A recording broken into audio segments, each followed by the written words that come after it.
Seed CL Hindi high school की online teaching में आप सभी का स्वागत है। आज हम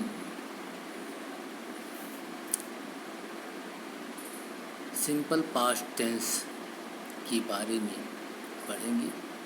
9वीं 10वीं के सभी विद्यार्थी इस टेंस को ध्यान से देखेंगे और सुनेंगे।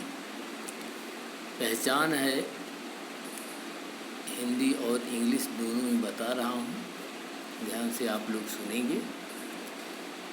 इस टेंस के हिंदी वाक्य के अंत में आ, ए, ई, था, थे, थी, ते, थे, ती, थी आदि शब्द आते हैं।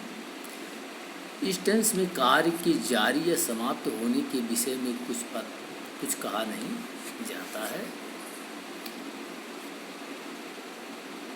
इसमें एग्जाम्पल में अगर आप लोग देखेंगे तो यहाँ है की थी, यानी वाक्य अंत में ई आया है। बुलाया वाक्य अंत में आ आया हुआ है। जीता ता यहाँ पर है, वाक्य अंत में आ आया हुआ है। खरीदी में ई थी आया हुआ है। तो ये सब हिंदी में ये नियम है। एग्जाम्पल देख करके समझ जाओगे। ई वाक्य अंत में आ, ए, ई, था, थे, थी, थी आदि शब्द आते हैं। तो उसी के आधार पर हम समझ जाते हैं ये वाक्य सिंपल पास्ट टेंस का है, क्योंकि अपने दिमाग में बार बार यही आता है। कोई वाक्य अगर इंग्लिश में हो तो उसको तुरंत खोजते हैं कि किस टेंस का वाक्य होता है, इसलिए हिंदी में नियम जान लेना बहुत ज़रूरी होता है। अब इंग्लिश में देखेंगे अफर्मेटिव सेंटेंस है। तो अफर्मेटिव सेंटेंस में इंग्लिश में क्या नियम है कि सभी सब्जेक्ट के साथ जितने भी सब्जेक्ट हैं, I, we, you, they, he, she, it, एक वचन और बहुवचन, सिंगुलर और प्लूरल, सबके साथ में यहाँ मेन वर्ब की सेकंड फॉर्म का उपयोग होगा। जैसा कि मैंने पहले बताया है कि वर्ब की 3 फॉर्म होती है, फर्स्ट, सेकंड और थर्ड।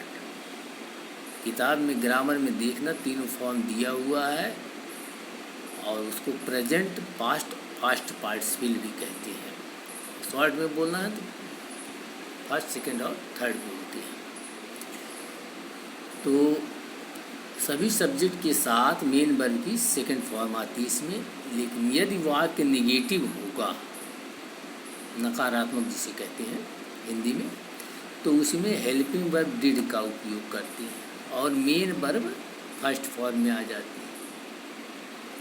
यही पोजीशन इंट्रोगेटिव सेंटेंस में भी है।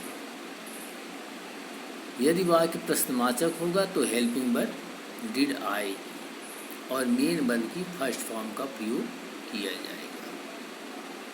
अब एग्जाम्पल देखोगे कि तुमने कल मेरी मदद की थी, वाक्य के अंत में देखो की में ई छिपा हुआ है, ई थी आया हुआ है।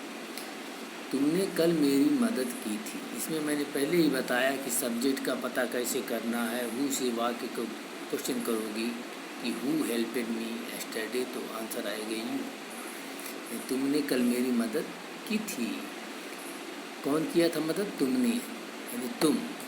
तो यहाँ पर तुम की अंग्रेजी खोजेंगे यू, क्योंकि कौन मदद किया? तुम। तो यू सब्जेक्ट हो गया। क्या किया? तो मैंने कहा था मेन वर्ब। हिंदी वाक्य के अंत में मेन वर्ब आती है और इंग्लिश में सब्जेक्ट के तुरंत बाद बीच में आ जाती है मेन वर्ब। तो यहाँ मदद की, क्या किया? मदद किया। मदद की अंग्रेजी हेल्प होता है। तो हेल्प का मैंने नियम बताया कि इसमें मेन वर्ब की सेकंड फॉर्म आती है अफर्मेटिव सेंटेंस में। यू हेल्पेड, किसकी मदद की? क्या आया? किसको लगाओगे तो ऑब्जेक्ट मिलता है, तो किसकी मदद की? मेरी। तो यहाँ पर मी क्या आया? मी ऑब्जेक्ट आया। कब की? एस्टरडे। कब से समय निकलता है? तो एस्टरडे। तो सबसे पहले देखा इसमें यू सब्जेक्ट है और main verb help. You helped, you helped बोलो, मी एस्टरडे, यहाँ पर यू सब्जेक्ट है, हेल्प मी जो है मेन वर्ब है, और मी ऑब्जेक्ट है, एस्टरडे रेस्ट या अदर वर्ड भी कह सकती हो।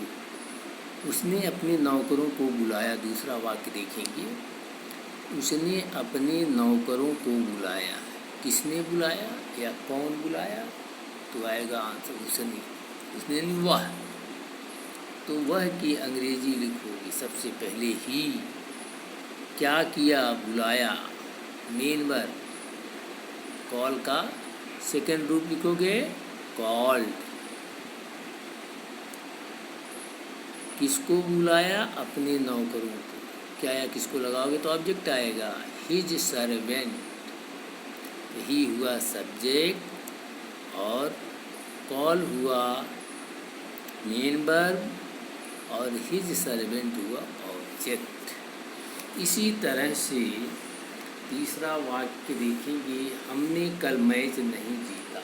ये वाक्य निगेटिव सेंटेंस है क्योंकि इसमें नहीं का उपयोग हुआ है, और मैंने बताया यदि वाक्य निगेटिव है तो इसमें हेल्पिंग वर्ब डिड का प्रयोग करके उसके तुरंत बाद नोट लगा देते हैं।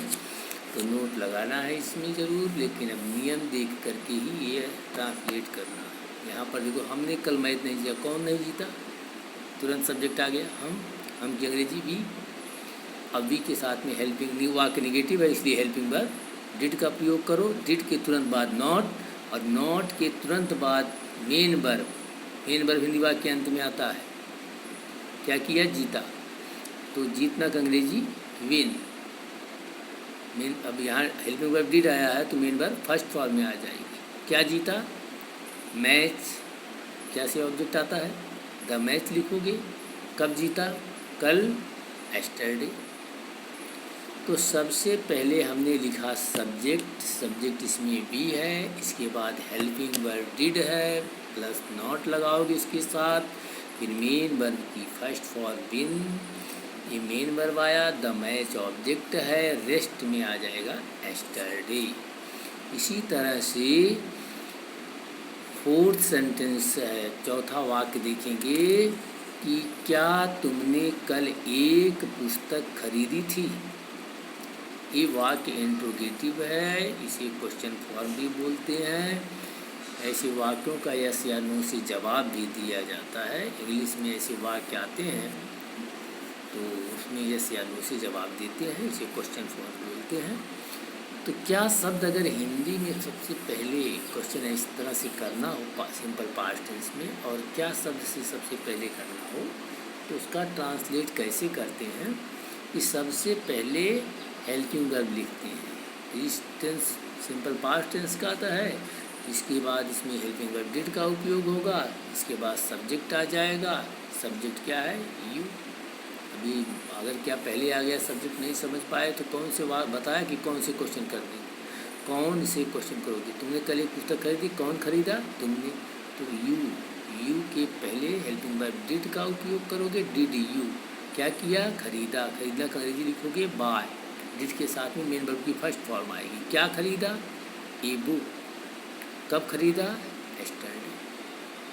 तो सबसे पहले यहाँ पर आया क्या, हेल्पिंग वर्ब आ गई, और इसके बाद सब्जेक्ट, फिर मेन वर्ब की फर्स्ट फॉर्म आएगी। क्यों आएगी, क्योंकि हेल्पिंग वर्ब डिड का प्रयोग हुआ है।